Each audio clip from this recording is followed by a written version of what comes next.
Good morning, all of you. Good morning, sir. Good morning, sir.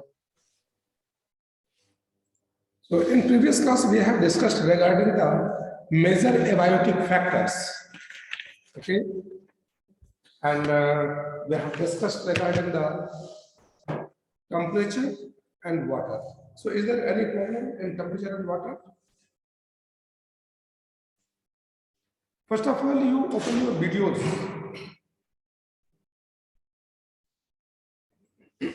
Mansi, Rahul, open your videos.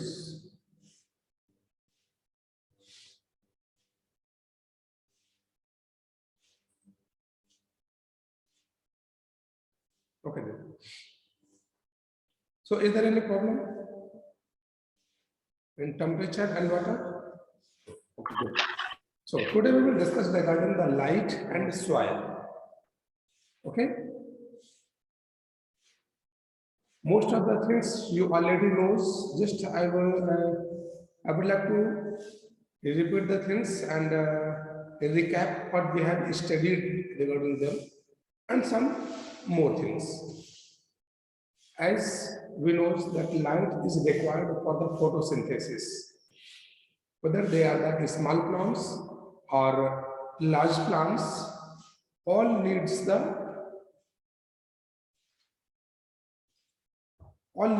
light for their photosynthesis. Okay, so I start one by one.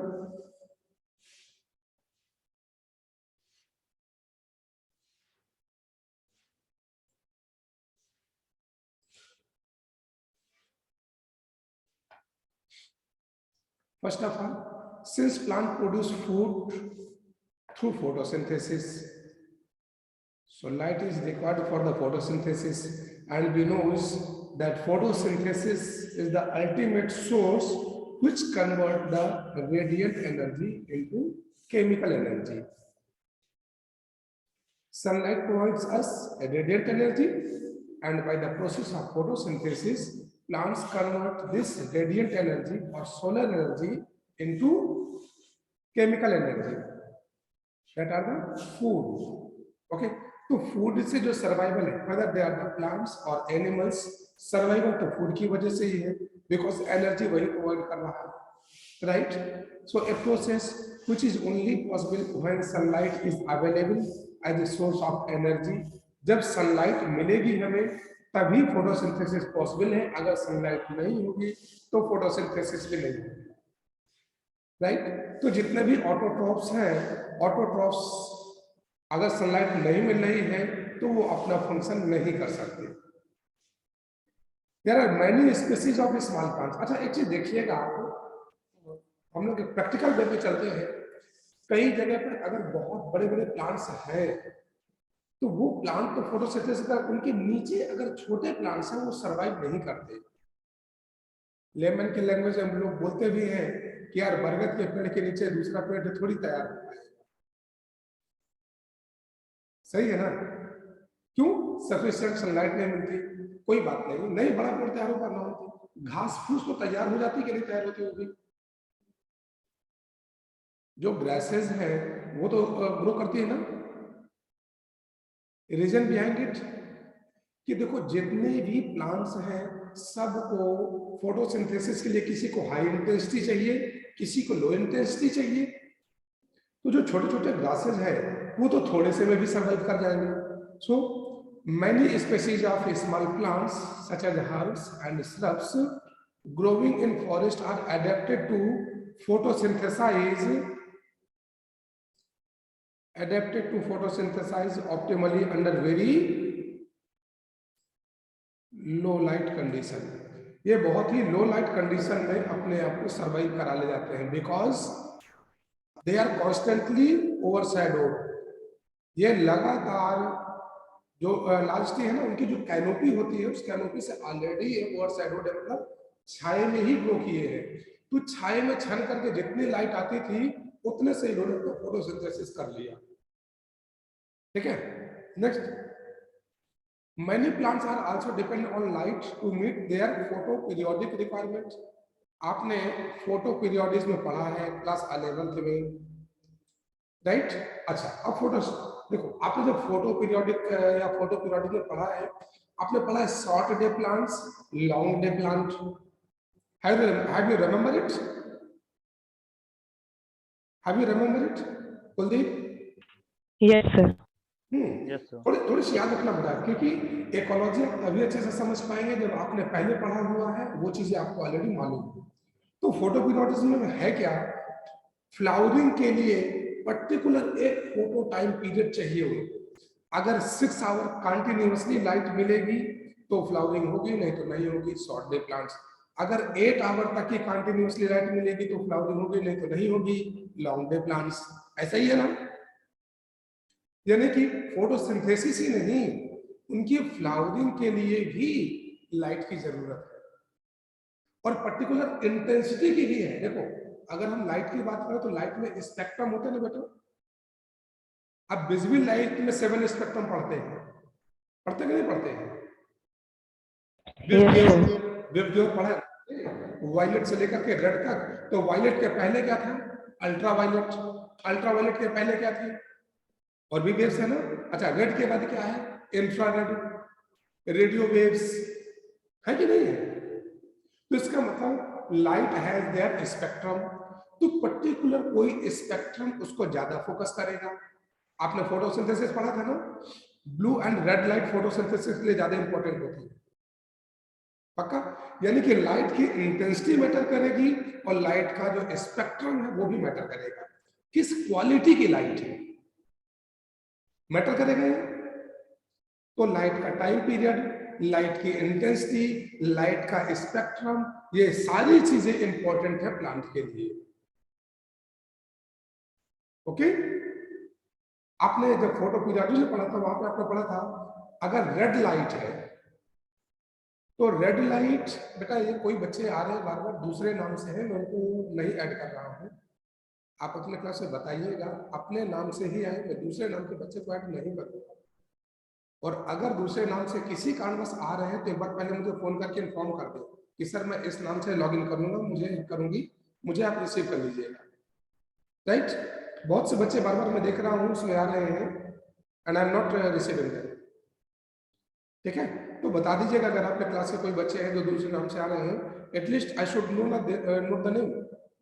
Anyhow, तो red light में और अगर infrared light पड़ गई तो photo periodic याद करिए, flowering disturb हो जाती थी। PR एंड PFR याद आ रहा है ना आपको? अभिषेक, याद आ रहा है आपको? इसका मतलब यह है कि लाइट का इंटेंसिटी, लाइट का spectrum and duration of the light all are very important for the growing of organism. ये सिर्फ प्लांट के लिए नहीं है, for many animals too, light is important in that they use the diurnal and seasonal variation. Diurnal and seasonal variation, अब देखो आप animals के लिए भी है क्या ये? अच्छा, समझते हैं अपन। Cues for timing their foraging, इसका क्या मतलब समझ रहे हैं? क्यूज जानते हैं ना? क्यूज संकेत, संकेत देखते हैं ना, वो आप कविता पढ़ते थे ना, चिड़िया चहक उठी पेड़ों पर, है ना, जग में देखो लाली छली, उठो लाला आंखें खोलो, पढ़ा था ना आपने?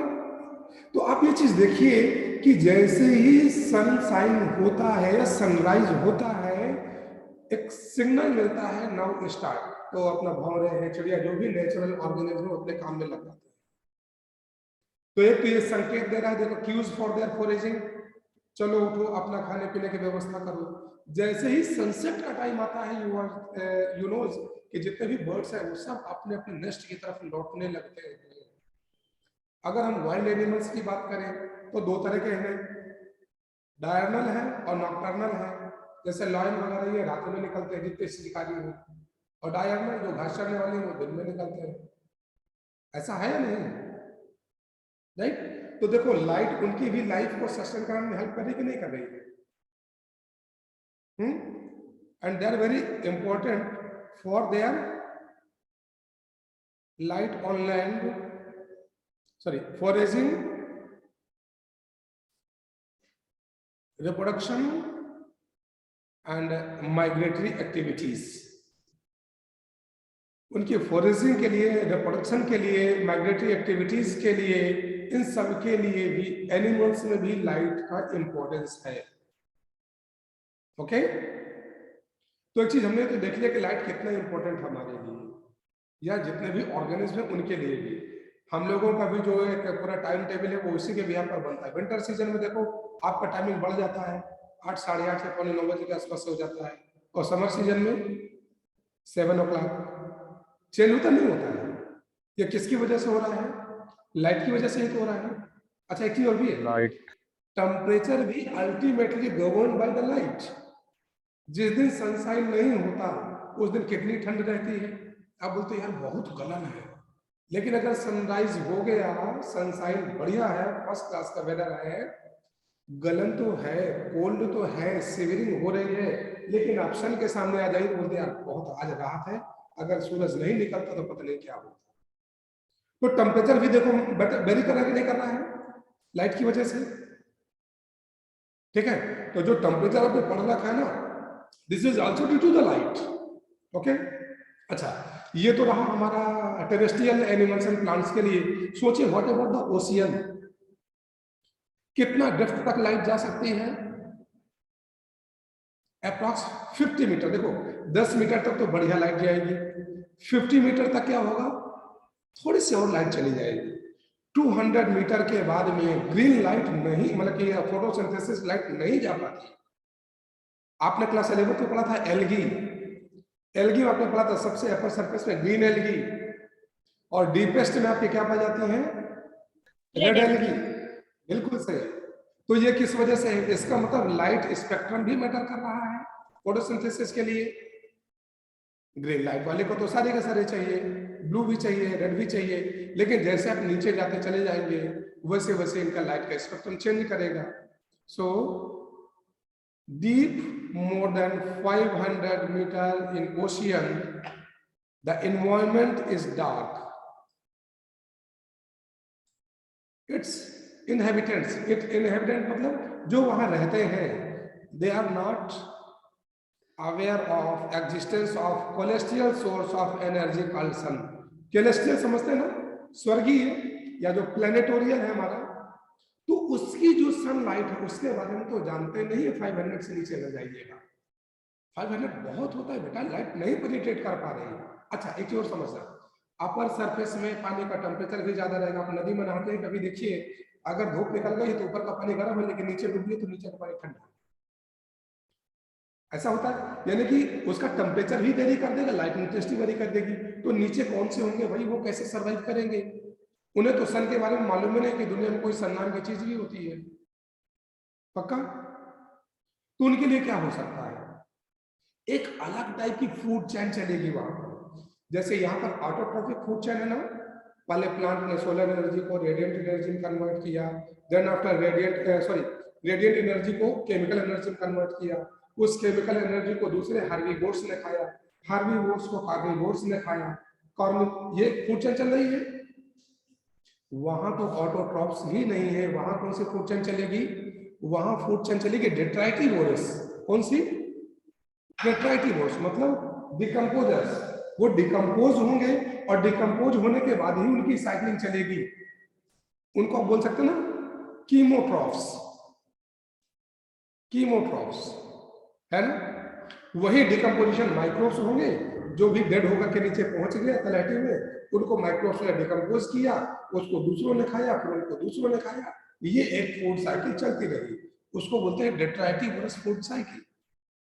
आपका इकोलॉजी का चैप्टर इसमें इकोसिस्टम हटा दिया गया है, अदरवाइज वहां पर मैं पूरा डिटेल में बताते हैं इस चीज को।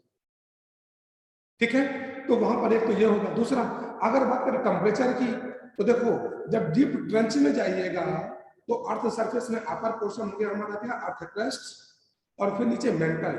मेंटल आज भी मॉल्टन कंडीशन में है, और वो बहुत 1000 and 1000 डिग्री सेल्सियस का टेम्परेचर होता है। वो वहां से जैसे अर्थ के उस ट्रेंच में आता है तो कम होते होते, क्योंकि वहां तो माइनस में जा रहे टेम्परेचर, कम होते होते अब भी वो 1000 डिग्री सेल्सियस के आसपास टेम्परेचर रहता है वहां। तो ऊपर सनराइज जो सन एनर्जी है वो हीट कर रही है, लाइट दे रही है, और नीचे डीप ट्रेंच में अर्थ का जो मेंटल है उसका मॉल्टेन स्टेट का जो हाई टेम्परेचर है वो उसको मेंटेन करने की कोशिश कर रहा है। तो नेचर तो सब जगह बराबर कर रही है, काम वहां भी चल रहा है। आपका क्वेश्चन पूछा ना, what then their source of energy, so is it clear now? Source of energy क्या है वहां पे? एक तो ये डेट्राइटिस फूड चेन चलेगी, रही बात टेम्परेचर को विदस्टैंड करने के लिए वो जो अर्थ का मेंटल है उसके हाई टेम्परेचर की वजह से वहां का टेम्परेचर भी कंपेरेटिवली मेंटेन होता है। Okay, now the spectral quality of solar radiation, मैंने पहले ही बता दिया स्पेक्ट्रम के लिए। The spectral quality of solar radiation is also important for life. The UV components of the spectrum is harmful. अब देखो ये आप खुद ही देख रहे हैं कि यूवी लाइट से हम सब लोग बहुत बचने की कोशिश करते हैं, करते कि नहीं करते? यार ये यूवी लाइट है, ये हार्मफुल है, ये ऐसा है वैसा है, ये दिक्कत करेगा, ये चीजें आती है ना सामने, right?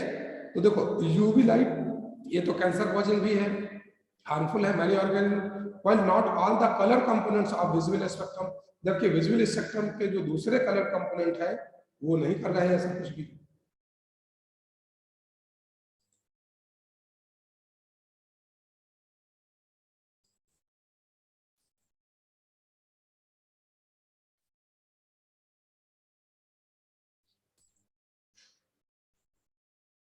Okay, now these are available for marine plants living different depths of the ocean। ये जो लाइट का स्पेक्ट्रम है जो ओशियन के डेप्थ में है उन प्लांट्स या एनिमल्स को तो अवेलेबल नहीं हो पा रहा है। among the red, green and brown algae that habitat in the sea, वो आपको ऑलरेडी मैं बता चुका हूँ कि जो ब्राउन एल्गी है, रेड एल्गी है, ये डीपेस्ट कंडीशन में पाए जाते हैं, which is likely to be found in the deepest water। वही that I have already given the answer। So is there any problem in light? कुछ बेसिक पॉइंट्स हैं। It is needed for the photosynthesis, it is needed for the flowering as the photoperiodism, right? Animals के cases में अच्छा, it is needed for the particular temperature, temperature के लिए भी light की जरूरत है, लाइट इंटेंसिटी की। एनिमल्स के लिए, उनके रिप्रोडक्शन के लिए, उनके माइग्रेशन के लिए, उनके फूडिंग के लिए या फॉरेजिंग के लिए। हम सब लोग दिन भर कहीं भी पैसा कमाते रहे, रात में लौटकर अपने घर आ जाते हैं। सारे एनिमल्स के साथ लगभग यही कहानी है। सोचो क्या होगा अगर सनसेट हो ही ना। व्हाट आई हैव सीन, यहाँ जनरली हम लोग देखते हैं ना, समर सीजन की बात बता रहा हूँ, 7 बजे के आसपास सनसेट हो जाता है और फिर हम लोग घर पे लोग लौट लेते हैं, ऐसा ही है। अब वजन था जोधपुर, वहां देखा मैं क्या यूजुअल, मतलब मैं आराम से पढ़ रहा था, क्या होगा जो भी ठीक है, टाइम देख के मैं चौंक गया, दैट वाज द 8 o'clock और बढ़िया अच्छा खासा उजाला था, सनसेट होने वाला था। मैंने कहा मेरी घड़ी गलत है, मैंने दूसरे घड़ी में देखा उसमें भी, मैंने अपने फोन में देखा, मैंने क्या ये हो क्या रहा है, फिर मैंने जब कंफर्म किया पता चला यहाँ 8 साढ़े 8 बजे ही सनसेट होता है। तो 8 साढ़े 8 बजे तक भी वहां काम नहीं रुकने वाला, वो चलता रहेगा। मतलब वो घड़ी के टाइम पे नहीं काम हो रहा, वो सनलाइट की अवेलेबिलिटी, अगर जब तक अवेलेबल है हम ये काम करेंगे, नहीं अवेलेबल देर अपने दूसरा काम करेंगे। Is it? अच्छा, दूसरी चीज क्या है, सनलाइट अब रात में तो नहीं, लेकिन दिन का जो दोपहर का टाइम होता है उसमें बहुत ज्यादा स्कॉचिंग हीट होती है, तो लोग दिन में भी घरों के अंदर दबक रहते हैं। सुबह 5 बजे के आसपास से शुरू हो जाएंगे अपने काम में, दोपहर में फिर रेस्ट करेंगे और फिर शाम के टाइम शुरू हो जाएंगे, 8 बजे तक आराम से 9 बजे तक करते रहेंगे। तो वहां के हिसाब से उन्होंने अपने आप को अडॉप्ट कर लिया। ठीक है, अच्छा, next topic is the soil. देखो सॉयल को जानने के लिए पहले कुछ बेसिक चीजें हमें जानना है। एक तो हम पहले जान लें कि various characteristics of the soil, ठीक है, क्या क्या है हमारा soil composition, grain size, different aggregations and pH, mineral composition, topography, ये सॉइल के कैरेक्टरिस्टिक्स है। अच्छा, अभी चीज समझिए थोड़ी सी। जो सॉइल है ये डिपेंड होता है pedogenesis. You know pedos means soil, pedogenesis means soil formation. Soil formation कैसे हो रहा है? क्या ये ट्रांसपोर्टेड है या फिर सेडिमेंट्री है? सेडिमेंट्री का मतलब कभी ये बना था, बनने के बाद नदी या उसके द्वारा बह करके आया और एक ऊपर एक परत लगती चली गई, ये सेडिमेंट्री सॉइल हो गई। ठीक है। ट्रांसपोर्टेड भी ऐसे होते हैं, हवा के द्वारा या नदी के द्वारा आया।